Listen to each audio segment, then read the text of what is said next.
Hello দর্শক বন্ধুরা, welcome to SM cooking. আজকের একটি সাধারণ রেসিপি, কিন্তু এই রেসিপিটি আমি একটু অন্যভাবে শিখেছিলাম আজ থেকে অনেক দিন আগে কোনো একটি ট্রেনের কামরায়।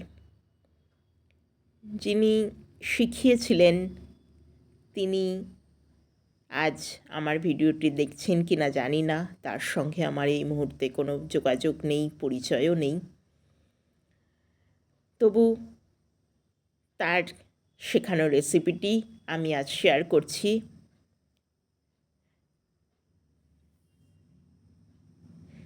তাকে স্বীকৃতি জানিয়ে আজকে আমার ঝিঙে পোস্ত রেসিপি।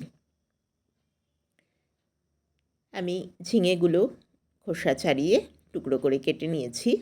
এবার মিক্সিতে দিয়ে দিচ্ছি পোস্ত, লঙ্কা এবং নুন বেটে নিলাম। তেল গরম করে প্রথমে আলুগুলো সেদ্ধ করে ভেজে নিয়েছি।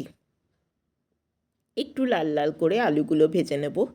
আমি এখানে ঝিঙেটাই বেশি দিয়েছি, আলু কম দিয়েছি।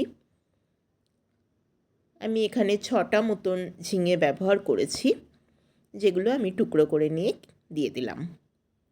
এবার দিয়ে দেবো একটু হলুদ আর নুন। হলুদ আর নুন ছিটিয়ে ঢাকা দিয়ে প্রথমে রান্নাটা করে নেব। আলু আমাদের সেদ্ধ করাই আছে। ঝিঙেগুলোকে ঝিঙের জলেই সম্পূর্ণ সেদ্ধ করে নিতে হবে। আমি পোস্তটা এইভাবেই করি।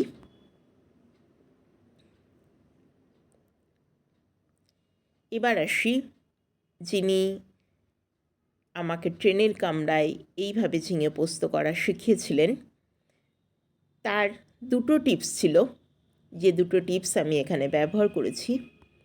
প্রথম হচ্ছে একটু 5 ফোড়ন আর শুকনো লঙ্কা ফোড়নে দিয়েছি, তারপর দিয়েছি আদা, সামান্য একটু আদা বাটা এখানে আমি প্রথমে ভেজে নিয়েছি। তারপর আমি আলু এবং ঝিঙেটা দিয়েছি। এবার দিয়ে দিলাম পোস্ত। ঝিঙেটা সম্পূর্ণ মজে যাওয়ার পর তারপর আমি পোস্ত দিয়েছি। এখানে আমি পোস্ত একটু বেশি ব্যবহার করেছি।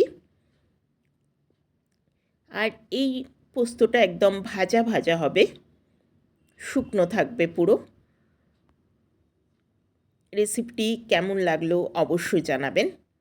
আমি পোস্তটা কিছুটা ভেজে নেওয়ার পর আমি আবারও একটু সর্ষের তেল দিয়ে দিলাম। এবার একটু ভাজা ভাজা করে নেব। রেসিপিটি ভালো লাগলে চ্যানেলটিকে লাইক, শেয়ার ও সাবস্ক্রাইব করার একান্ত অনুরোধ রইল। আপনাদের একটি সাবস্ক্রিপশান আমার চ্যানেলটিকে অনেক দূর এগিয়ে নিয়ে যেতে সাহায্য করবে।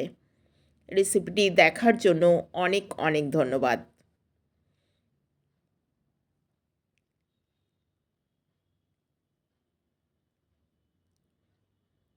এই রেসিপিটির শিক্ষাগুরুকে প্রণাম জানিয়ে আজকের রেসিপি এখানেই শেষ করছি। এই রান্নায় তেল একটু বেশি ব্যবহার করা হয়েছে। আর দুটো টিপসের কথা তো আগেই বলেছি। প্রথমে 5 ফোড়ন হিসাবে দেয়া হয়েছে। শুকনো লঙ্কা তো আমরা অনেকেই দিই। আর সামান্য একটু আদা বাটা আমি এখানে ব্যবহার করেছি, যে কারণে রেসিপিটি ভীষণ ভালো লাগবে। পরিবেশনায় আলু ঝিঙে পোস্ত।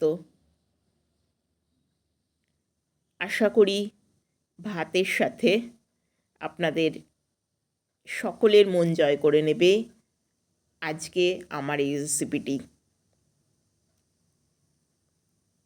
সকলে ভালো থাকবেন, সুস্থ থাকবেন, এই শুভকামনা জানিয়ে আজকের ভিডিও এই পর্যন্তই। ধন্যবাদ।